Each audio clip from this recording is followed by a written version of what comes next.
Well, hello there. You know, October may be over, but that won't stop me from telling you a spooky story. A real spooky story from my life. So pull up a chair, get comfy, get some popcorn, and have a listen to the story of how I pranked myself.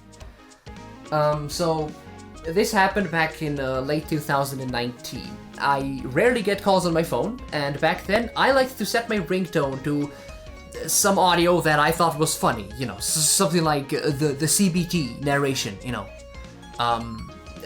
Something that would be embarrassing to hear in public, but I knew that I almost never would.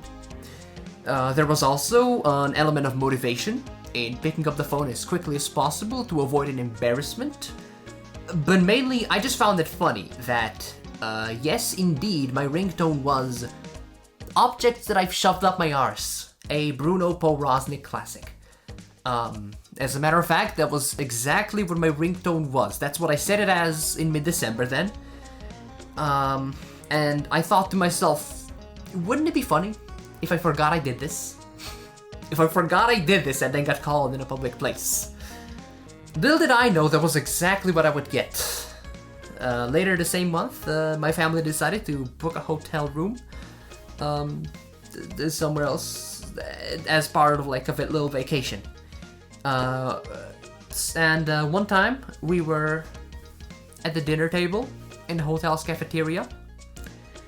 My phone was in the pocket of my track pants, sealed behind a zipper.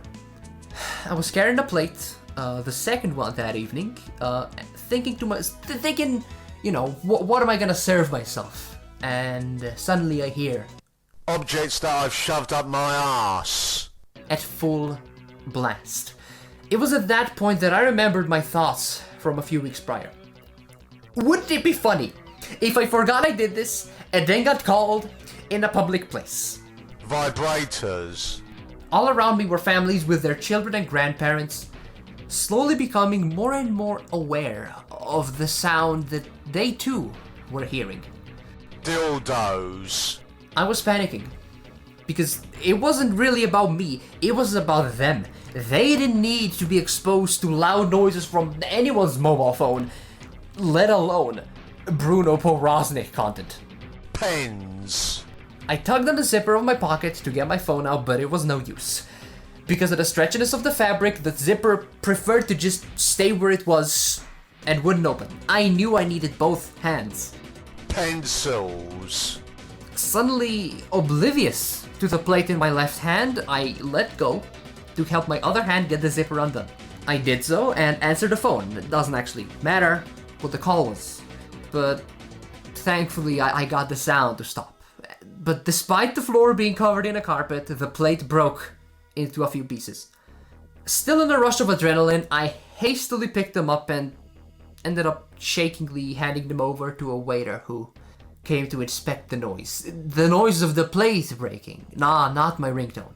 After that, I decided, you know, maybe I'm too embarrassed and I won't continue walking around the cafeteria with a plate in my hand thinking what I'll eat. Maybe I don't need to eat anymore for tonight. I just sat down at the table and tried to be quiet and just try to calm down and try to ignore what just happened.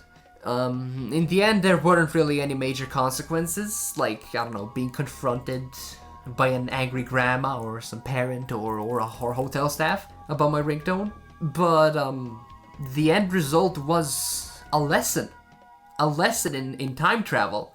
Since like past me thought it was really hilarious for a situation like this to happen, and future me ended up being in that situation and having a terrible time, I essentially pranked myself from the past. I pranked myself into the future.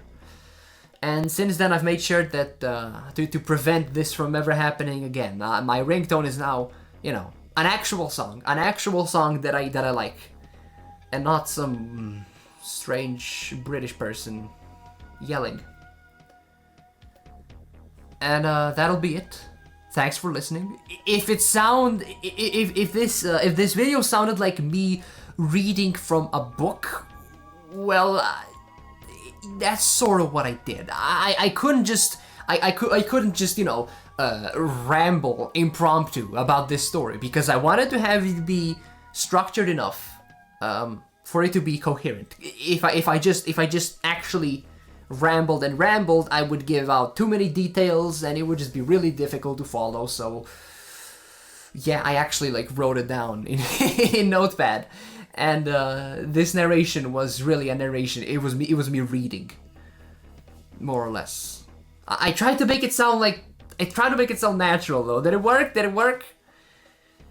Yeah. Anyway, bye.